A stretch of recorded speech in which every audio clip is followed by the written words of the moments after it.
How to buy an item on Depop. Hello everyone and welcome to Tech Talks. To buy an item on Depop, all you need to do is follow these few simple steps.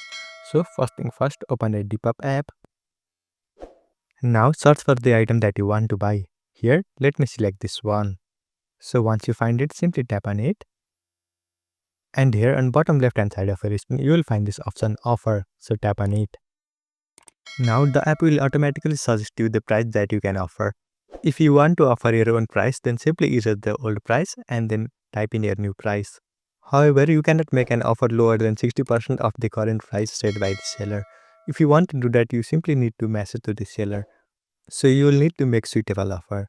So after you type in the price that you want to offer it for, here let me type $19. And once you do that, simply tap on send offer. After you make the offer, the seller will have to accept your offer. So once they accept it, you will be successfully able to buy the product. So this is how you can buy product on Depop app. I hope you found this video helpful. Thank you for watching. Follow us for more helpful tutorials. Subscribe.